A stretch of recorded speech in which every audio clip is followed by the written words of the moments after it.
এখন নীতিশবাবু বা চন্দ্রবাবু নাইডু এরা দুইজন হয়তো তাকে সরকার গঠনে সাহায্য করছে, কিন্তু সরকারকে ফেলে দেওয়া, বিজেপিকে টুকরা টুকরা করে দেওয়া, নরেন্দ্র মোদীকে জিরো করে দেওয়া, এই যে দুটো সংগঠনের যে ক্ষমতা, আরএসএসের এবং শিবসেনার এই দুটো সংগঠনের ক্ষমতা রয়েছে, সেই দুটো সংগঠন অ্যাবসলিউটলি তার ইউটার্ন, তার বিরুদ্ধে চলে গেছে। এর বাইরে যেটাকে বলা হয় ইউপি, উত্তরপ্রদেশ, যেখানে যে রাম মন্দির হলো, তা উত্তরপ্রদেশের রাজনীতি যাদের পক্ষে থাকে তারাই সবসময় সরকার গঠন করে। এইবার ওখানে তারা গোহারা হেরেছে এবং উত্তরপ্রদেশে যিনি এখন আছেন মিস্টার যোগী, এই মিস্টার যোগীকে বলা হয় বিজেপির যাকে বলা হয় ম্যাজিক মাস্টার মাইন্ড, তিনিও বিরুদ্ধে চলে গেছেন এবং রাম মন্দির যে ইস্যুটি, সেই ইস্যুটি তাদের জন্য হিতে বিপরীত হয়েছে। ফলে তৃতীয় মেয়াদে নরেন্দ্র মোদী যে সরকার গঠন করেছে, এই সরকার মমতা ব্যানার্জি যেটা বলেছেন 4-5 দিনও টিকতে পারে। ভারতের নরেন্দ্র মোদী জোটের মাধ্যমে তৃতীয়বারের মতো প্রধানমন্ত্রী হয়েছেন। শেষ পর্যন্ত নাইডু এবং নীতিশ কি থাকবে মোদীর সঙ্গে? ভারতের নতুন সরকার নিয়ে আপনার মতামত কি? না, প্রথমত এখানে প্রফেসি মানে ভবিষ্যৎবাণী করাটা খুবই একটা কঠিন বিষয়। এখানে চন্দ্রবাবু নাইডু এবং নীতিশ কুমার এই দুজনের যে চরিত্র, এই দুজনের চরিত্র এরা আনস্টেবল এবং দল পরিবর্তন করে। তো এরা যে কোনো সময় যে কোনো প্রয়োজনে, এমনকি প্রথম যেদিন পার্লামেন্ট বসবে, এই যে স্পিকার নিয়ে আমি আজকে যে ভিডিওটা দিচ্ছি, তো এখনও পর্যন্ত স্পিকার যে পদটি নিয়ে তারা দাবি করছে এটা সেটেলড হয়নি। ফলে এটা নিয়ে জোটের শরিকদের মধ্যে নিদারুণ গণ্ডগোল চলছে। অনেকে ভালো সিট পায়নি, কিন্তু ভারতের রাজনীতিতে সবচেয়ে যে গুরুত্বপূর্ণ যে শহর মানে রাজ্যটি, সেটা হলো মহারাষ্ট্র, যেটা মুম্বাই। তো মুম্বাইতে যারা থাকে মানে তারাই ব্যবসা বাণিজ্য কন্ট্রোল করে, তারাই চলচ্চিত্র কন্ট্রোল করে, তারাই আন্ডারওয়ার্ল্ড কন্ট্রোল করেন। এবং মুম্বাই শহরে যাদের রাজনৈতিক আধিপত্য আছে সারা ভারতবর্ষ কন্ট্রোল করে। তো সেখানে একটা রাজনৈতিক সংগঠন আছে শিবসেনা, যেটার প্রধান ছিল বাল থ্যাকারে। তো বাল থ্যাকারে ভারতীয় রাজনীতিতে, আমরা বাংলাদেশে বসে বুঝতে পারবো না, সর্বভারতীয় রাজনীতিতে হিন্দুইজমে হি ওয়াজ দ্য গডফাদার যতদিন ছিলেন, এবং তার জায়গাটায় তার ছেলে এখন প্রতিনিধিত্ব করছে। তো এই যে নরেন্দ্র মোদীর যে কর্মকাণ্ড, তাদের দীর্ঘদিনের পরীক্ষিত ট্রাস্টওয়ার্দি যারা এই নরেন্দ্র মোদী তৈরি করেছে, মাস্টার মাইন্ড, দুটো সংগঠন নরেন্দ্র মোদী তৈরি করেছে, একটা হলো আরএসএস আর একটা হলো এই শিবসেনা। এখন আরএসএস আনহ্যাপি, ভীষণ রকম আনহ্যাপি, এবং এইবার আরএসএসের যারা কর্তা ব্যক্তি তারা বলেছে যে আমাদেরকে মানে আরএসএসকে মানে সম্পর্কে যে আপত্তিকর কথাবার্তা নরেন্দ্র মোদীর শিবির থেকে বলা হয়েছে যে আমাদের এখন আর আরএসএস দরকার নেই।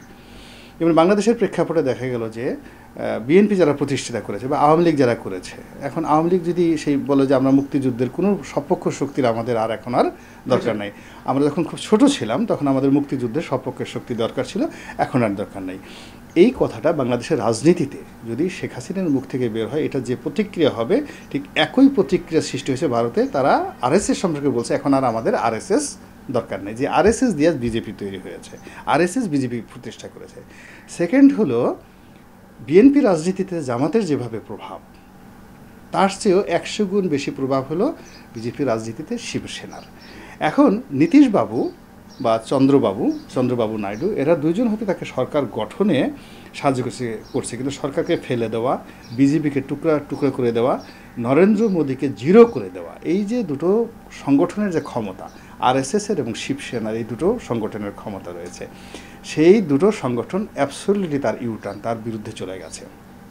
এর বাইরে যেটাকে বলা হয় ইউপি, উত্তরপ্রদেশ, যেখানে যে রাম মন্দির হলো, তা উত্তরপ্রদেশের রাজনীতি যাদের পক্ষে থাকে তারাই সবসময় সরকার গঠন করে। এইবার ওখানে তারা গোহারা হেরেছে এবং উত্তরপ্রদেশে যিনি এখন আছেন মিস্টার যোগী, এই মিস্টার যোগীকে বলা হয় বিজেপির যাকে বলা হয় ম্যাজিক মাস্টার মাইন্ড, তিনিও বিরুদ্ধে চলে গেছেন এবং রাম মন্দির যে ইস্যুটি, সেই ইস্যুটি তাদের জন্য হিতে বিপরীত হয়েছে। ফলে তৃতীয় মেয়াদে নরেন্দ্র মোদী যে সরকার গঠন করেছে, এই সরকার মমতা ব্যানার্জি যেটা বলেছেন 4-5 দিনও টিকতে পারে, নট মোর দেন মানে আনলাইকলি। এর আগে বিজেপি সরকারের যেটা করেছিল, প্রথম যখন 17 দিন না 19 দিন যেন টিকে ছিল অটল বিহারী বাজপেয়ীর, তো একই পরিণতি ঘটতে পারে। এর কারণ হলো ইতিহাস এত নির্মম যে আমাদের জীবনে আমরা ইতিহাস থেকে শিক্ষাই নিই না, কিন্তু একই ঘটনা আমাদের জীবনে বারবার ঘটে। এবং আমরা বারবার কিন্তু একই ভুল করি, রাজনীতিতে একই ঘটনাগুলো ঘটে। তো এখন বিজেপি যে ঘটনাগুলো করেছে এই গত 10 বছরে, তার একটা জবাব জনগণ দিয়েছে। এবং একটা মানুষের হলো যে সবচেয়ে বড় ব্যাপার হলো যে স্বাভাবিক একটা বেলুন, আমরা যখন একটা বেলুন ব্যবহার করি, ও যখন স্বাভাবিক অবস্থায় থাকে ওর এক ধরনের একটা রূপ থাকে, কিন্তু এটিকে যখন ফুলিয়ে বিশাল করা হয় তখন তার ভিতরে যে একটা ভয়াবহ অবস্থার সৃষ্টি হয়, যে ছোট্ট একটি পিন লাগলে বেলুনটা কিন্তু ব্রাস্ট হয়ে যায়। এখন নরেন্দ্র মোদী ভারতের রাজনীতিতে একেবারে পিনাট, মানে বাদামের মতো ছোট একজন মানুষ, তার ভিতরে এমন কোনো যোগ্যতা নেই। ভারতীয় রাজনীতিতে তার দলের মধ্যে অনেক লোক আছে বিজেপিতে, যেমন ডক্টর সুব্রমণিয়াম স্বামী তার দলের মধ্যে আছেন, তারপরে অরুণ জেটলির মতো লোক সেখানে আছেন। বিশ্বাস করেন যখন 1 to 1 বসবেন, এদের মতো লোকের সামনে নরেন্দ্র মোদী এখনও মানে বসার মতো যোগ্যতা অর্জন করে না। ডক্টর সুব্রমণিয়াম স্বামীর ছাত্র হওয়ার যোগ্যতা এখনও নরেন্দ্র মোদী অর্জন করেনি, কিংবা শশী থারুরের মতো শিক্ষিত মানুষ এখানে আছে। তো ফলে কি হলো, এই যে এখন তাকে অতিমানব বানানো হয়েছে, মানে এই লোকদেরকে দূরে রেখে তাকে বিশাল ফুলিয়ে ফাঁপিয়ে হিমালয়ের মতো বড় করা হয়েছে, যে তার ম্যাজিক আছে, তার অলৌকিক ক্ষমতা আছে, সে দেবতা, জনগণ তাকে ভালোবাসে। এই যে বড় করে এখন এই নির্বাচনের মাধ্যমে সে তার আসলে সাবেক জায়গায় চলে আসছে। Now he is created as a বুসার অফ গুজরাট। ওই যে সে গুজরাটের মুখ্যমন্ত্রী হিসেবে যে দাঙ্গা বাঁধিয়েছিল, তখন নরেন্দ্র মোদীকে আজ থেকে 20 বছর আগের একটা ছবি দেখেন, সেই ছবির জায়গাতে নরেন্দ্র মোদী পৌঁছে গেছে, যখন সর্বভারতীয় রাজনীতিতে নরেন্দ্র মোদীর সাথে কারো এক টেবিলে বসে চা খাওয়াটা কোনো রাজনীতিবিদ অসম্মানজনক মনে করত। এখন ঠিক সেই অবস্থাতে পৌঁছে গেছে। ফলে এটা নিয়ে আর বেশি দূর আগানো যাবে না। যেখানে সোনিয়া গান্ধী আছে, যেখানে মনমোহন সিং আছে, তাদের দলে আরও অনেক ভালো লোক আছে। সেখানে অমিত শাহ এবং এই যে নরেন্দ্র মোদী, এরা যে একটা মিথ তৈরি করেছিল, মিথ অ্যান্ড ম্যাথোলজি। ম্যাথোলজি তো জানি যে কাল্পনিক গল্প, তো মিথ এবং ম্যাথোলজি তারা যে তৈরি করেছিল বিজেপি নিয়ে এবং বিজেপির নেতৃত্ব নিয়ে, পুরোটাই ধস নেমেছে। ফলে এই যে এটা একটা তাসের ঘরের মতো, পুরো মানে সরকারটা একটা তাসের ঘরের মতো। এখন এই তাসের ঘরটা কতদিন টিকবে এটি কেউ বলতে পারবে না, no one. Anything may happen any time. Rahul Gandhi এবার ধ্বংসের কিনার থেকে তার দল কংগ্রেসকে উদ্ধার করে নতুন আশা জাগিয়েছে। রাহুল গান্ধী, তার বোন সোনিয়া গান্ধী এবং কংগ্রেস সম্পর্কে আপনার মূল্যায়ন কি? না, আমি সবসময় রাজনীতিতে যেটা মনে করি, রাজনীতিতে সবসময় ভালো পরিবারের লোকজন আসা উচিত, তাদের রক্ত ভালো থাকতে হবে, যেটাকে ওই জিনোম বলা হয়, হিউম্যান জিনোম, অর্থাৎ তার বংশগতিটা কিভাবে এসেছে, তারপরে সে প্রাতিষ্ঠানিক কি শিক্ষা লাভ করেছে, মানে কোথায় পড়াশোনা করেছে, কোন পরিবেশে সে বড় হয়েছে, এবং সে মানুষ হিসেবে তার মধ্যে মানে ক্রিমিনাল অ্যাক্টিভিটিস আছে কি না, এই জিনিসে যদি সব মিলে ইতিবাচক থাকে, আমি মনে করি আসলে তাদেরই রাজনীতিতে আসা উচিত। আমি এই ধারণাতে বিশ্বাস করি। এখন আমি খুব বড় বড় কথা বলছি, কিন্তু মাই ফাদার ওয়াজ এ থিপ, আমার আব্বা একজন চোর ছিলেন। আমি খুব বড় বড় কথা বলছি, কিন্তু আমি ম্যাট্রিক পাস করিনি, লেখাপড়া করিনি। আমি যতই অলৌকিক জ্ঞানের অধিকারী হই না কেন, একটা এমএ পাস লোক দেখলে আমার ভয় লাগবে, একটা পিএইচডি ডিগ্রি দেখলে আমার ভয় লাগবে। এখন আমি রাজা হব, আমি কমান্ড দেব, তো সেখানে যে আমার পিছনে অনেক লো ফল থাকে, পরিবার ঠিক না থাকে, লেখাপড়া ঠিকঠাক থাকে, অর্থনৈতিক ঠিক না থাকে, তাহলে সেই জিনিসগুলো আসলে তারা আলটিমেটলি লং রানে যেতে পারে না, এবং তারা অনেক ফ্রাস্ট্রেশন তৈরি করে। তো এখন ভারতে যেমন ডক্টর বিধানচন্দ্র রায় যে রাজনীতি করেছেন, জ্যোতি বসু যে রাজনীতি করেছেন, আপনি তাদেরকে আদর্শ ধরতে পারেন, 1000 বছর পরে এই নামগুলো থাকবে।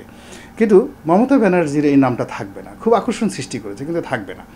এর কারণ হলো তাদের যে বংশগতি, তাদের যে শিক্ষা, জ্যোতি বসুর যে শিক্ষা, এর সঙ্গে বিধানচন্দ্রের সঙ্গে তুলনা হবে না। তদু ভারতীয় রাজনীতিতে নরেন্দ্র মোদীর নাম থাকবে না, কিন্তু অটল বিহারী বাজপেয়ীর নাম থাকবে, আজীবন থাকবে। এই দেখেন এলকে আদভানির নাম এখন নাই, কিন্তু থাকবে, বিকজ তার বংশগতিটা ওই পর্যায়ে রয়ে গেছে। তদ্রূপ ভারতীয় ইন্ডিয়ান হিস্ট্রিতে, রাজনীতিতে মাওলানা আবুল কালাম আজাদের যে পরিবার, হোসেন সৈয়দ সরওয়ার্দির যে পরিবার, ঠিক ওই মানের পরিবারটা হলো এই নেহেরু পরিবার। এই যে দেখেন মহাত্মা গান্ধী এক জেনারেশনে আসছে, কিন্তু মহাত্মা গান্ধীর ছেলে মেয়ে কারো বাপের আমরা কারোর নাম জানি না। এর কারণ হলো তার ওই বংশগতিটা এদের মতো নাই, ফলে উনি একজন চমক সৃষ্টি করেছেন, পরবর্তীতে তার আর জেনারেশন হয়নি। একইভাবে মহাত্মা গান্ধীর সেকেন্ড হ্যান্ড জিনিস ছিলেন এই যে নরেন্দ্র মোদী, যার বিরাট মূর্তি করেছে সেই গুজরাটে। তো খুব আমার এই মুহূর্তে নামটা মনে আসতেছে না, স্বরাষ্ট্রমন্ত্রী ছিলেন নেহেরু যাকে বলে সরকারের, এবং ওই সময়টাতে সবচেয়ে প্রভাবশালী ছিলেন, এবং তারও কোনো উত্তরাধিকারী কিন্তু ভারতের রাজনীতি আসেনি। তো সেই দিক থেকে পণ্ডিত জওহরলাল নেহেরু তার রাজনীতিটা শুরু তার পিতা মতিলাল নেহেরু থেকে। এবং পণ্ডিত, তাকে কেন পণ্ডিত বলা হয়, আপনি যদি তার কতগুলো বই পড়েন, the glimpses of world history, যদি তার যে ডিসকভারি ইন্ডিয়া পড়েন, তাহলে আপনি বুঝতে পারবেন যে বিশ্ব ইতিহাস নিয়ে, রাজনীতি নিয়ে তিনি কতটা শিক্ষিত ছিলেন, এবং তার সমসাময়িক জমানাতে সারা পৃথিবীর প্রধানমন্ত্রী ও রাষ্ট্রপতিকে তিনি পড়াতে পারতেন। এই জ্ঞান জওহরলাল নেহরুর ছিল। এবং একইভাবে তিনি তার কন্যাকে শিক্ষিত করেছেন, ইন্দিরা গান্ধীকে। ইন্দিরা গান্ধী যখন ক্লাস 9-এ পড়ে, তখন ইংরেজিতে তিনি যে চিঠি লিখেছেন বিশ্ব ইতিহাস নিয়ে, হ্যাঁ, গ্লিমসেস অফ ওয়ার্ল্ড হিস্ট্রি, আপনি না পড়লে বুঝতে পারবেন না যে ইন্দিরা গান্ধীর পর্যায়টা কোন পর্যায়ে ছিল। 9-এ থাকতে তিনি কী শিখেছেন। সেই ইন্দিরা গান্ধীর ছেলে রাজীব গান্ধী, হি ওয়াজ এ ক্যামব্রিজ স্টুডেন্ট। সোনিয়া গান্ধী ওয়াজ ক্যামব্রিজ স্টুডেন্ট। সোনিয়া গান্ধীর ছেলে মেয়ে তারাও ওইরকম ক্যামব্রিজ, অক্সফোর্ডের ছাত্র, এবং এই পরিবারের বংশগতি। ফলে খুব বেশি বেকুব না হলে, একেবারে নির্বোধের সর্বনিম্ন পর্যায়ে না হলে, এই পরিবারের কোনো লোককে নিয়ে কেউ ঠাট্টা মস্করা করে না। নরেন্দ্র মোদী সে নির্বোধ ছিলেন বলেই এদেরকে ঠাট্টা করেছেন, মস্কার করেছেন, পাপ্পু বলে ডেকেছেন। কিন্তু এই যে এরা যে একটা জীবন্ত আগ্নেয়গিরি সুপ্ত অবস্থাতে ছিলেন, এটা এইবার এসে সেটা উদ্গীরণ করেছে। তাদের কোয়ালিটি এখানে দেখলাম যে তাদের যে স্বাচ্ছন্দ্য, তাদের কোনো কথার মধ্যে আর্টিফিশিয়াল ছিল না। মঞ্চে দাঁড়িয়ে প্রিয়াঙ্কা যে ভাষায় কথা বলতেন এই নির্বাচনের আগে, আপনি ভাষা না বুঝলেও মনে হবে শুধু শুনি, হিন্দি ভাষা শুধু শুনি।